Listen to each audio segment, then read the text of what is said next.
Assalamualaikum warahmatullahi wabarakatuh. Selamat siang dan salam sejahtera buat kita semua.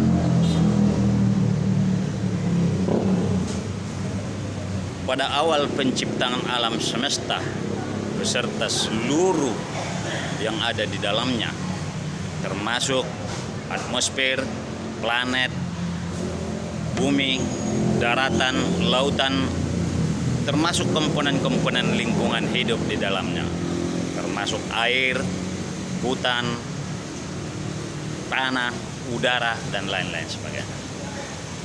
Pada awal penciptaan alam semesta ini, pada dasarnya semua berjalan sesuai sunnatullah yang telah digariskan kepadanya. Semua dalam keteraturan, ketertiban, dan dalam keharmonisan.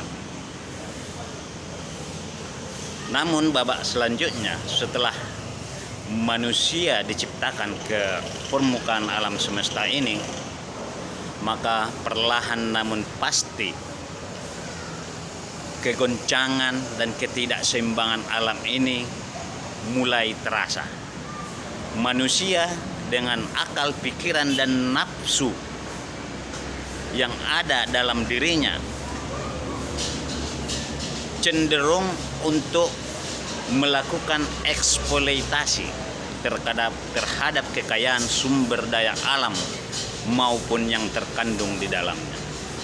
Karena dengan nafsu dan keinginan yang kuat untuk memenuhi kehidupannya dan bahkan jiwa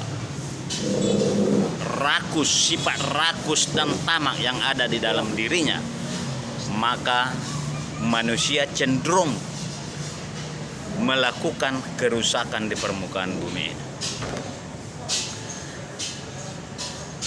Potensi sumber daya alam terus digali, dikaut, dan akhirnya mengalami kerusakan dan kegoncangan sehingga menimbulkan ketidakstabilan dan kegoncangan alam semesta ini.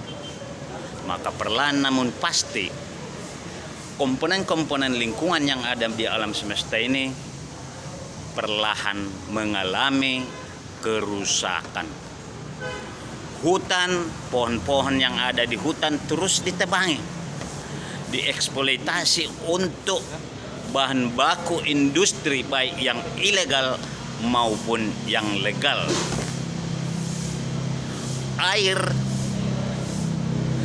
yang ada di sungai bahkan di lautan perlahan mengalami kerusakan karena terjadinya pencemaran limbah yang dibuang oleh industri-industri yang didirikan oleh manusia ke dalam sumber air.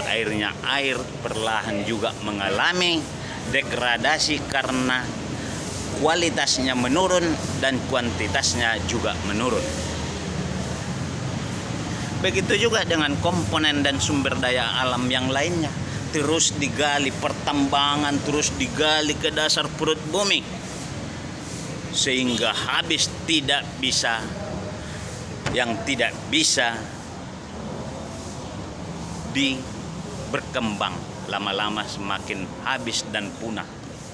Udara juga seperti itu. Udara juga kalau manusia tidak ada di permukaan bumi ini, udara ini dan atmosfer ini akan terasa segar, tidak ada polusi. Tapi karena manusia terus berkembang dengan berbagai teknologi yang diciptakannya, menimbulkan polusi bagi udara, sehingga udara juga sudah melewati ambang baku mutu yang sehat untuk dihirup oleh manusia. Jadi pada umumnya semua komponen lingkungan ini sekarang ini mengalami degradasi. Ini sebagai salah satu bukti bahwa bumi dan seluruh yang ada di dalamnya semakin terpuruk, terdegradasi. Bahkan tidak ada komponen di dalam alam semesta ini yang semakin membaik. Semuanya menurun kualitasnya, baik udara, air, daratan, lautan, hutan, semua mengalami kerusakan. Maka pameo atau istilah manusia sering menyebutkan, masyarakat kita menyebutkan bahwa bumi ini, alam semesta ini sudah tua. Sebenarnya kalimat tua itu tidak pas untuk disebutkan dalam alam semesta ini.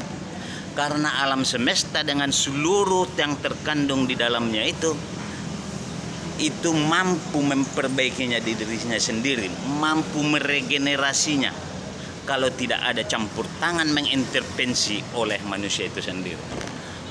Hutan tidak akan pernah habis kalau tidak diganggu.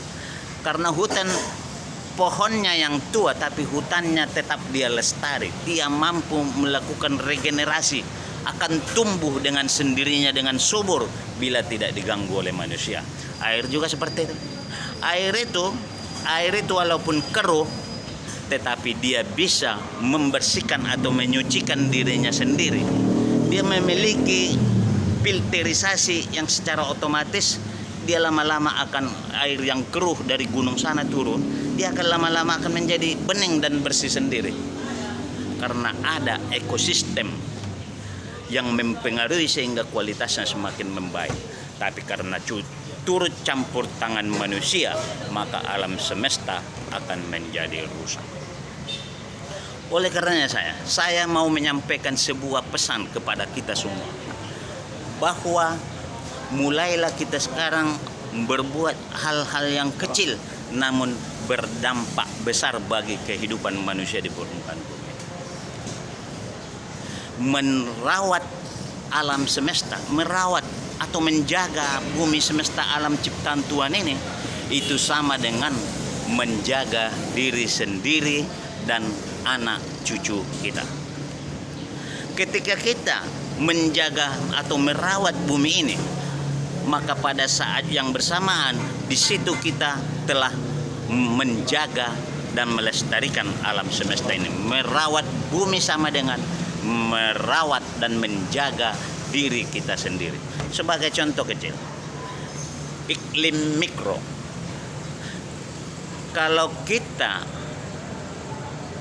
tinggal di tempat tinggal yang suasana lingkungan pemukiman kita itu bersih, tidak ada sampah, ada pepohonan, sejuk, maka kalau kita tidak membuang sampah, maka lingkungan kita itu akan terasa sejuk, indah, dan nyaman untuk ditempati. Tapi kalau kita membuang sampah, tentu sampah itu akan menjadi tempat berkumpulnya berbagai vektor-vektor organisme yang akan membawa sebagai vektor penyakit ke dalam manusia itu sendiri. Contoh, ada sampah membusuk, hinggap lalat, kecoa, dan lain-lain sebagainya, zat-zat renek yang ada yang tinggal di tempat sampah itu akan menjadi penyebar penyakit, pembawa kuman ke dalam tubuh manusia, baik melalui makanan, air, dan juga lain-lain sebagainya. Ini contoh kecil. Jadi ketika kita menjaga bumi, itu berarti kita menjaga diri sendiri. Kalau kita tinggal di pemukiman, kita tanam pohon, pasti dengan sendirinya pohon itu akan menghasilkan O2, oksigen yang dihirup oleh manusia akan terasa sejuk dan segar. Dan pohon itu akan menyerap karbon, CO2 yang menyerap karbon, polusi-polusi yang dihasilkan oleh asap kendaraan bermotor dan polusi dari pabrik-pabrik. Itu akan diserap oleh pohon-pohon itu.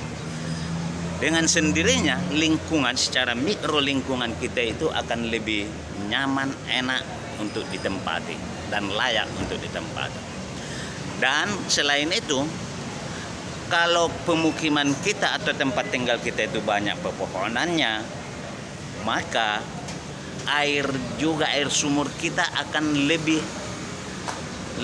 tercukupi di sepanjang musim dibanding dengan pemukiman yang tidak ada pohon dan lain-lain sebagainya. Oleh karena itu saya berpesan sekali lagi bahwa menjaga dan merawat alam semesta adalah menjaga diri kita sendiri. Semoga bermanfaat. Salam. Wassalamualaikum warahmatullahi wabarakatuh.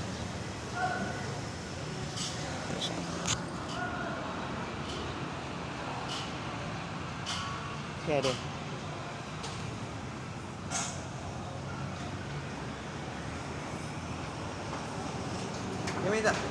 Gimana? Minum deh, Pak. Kan ada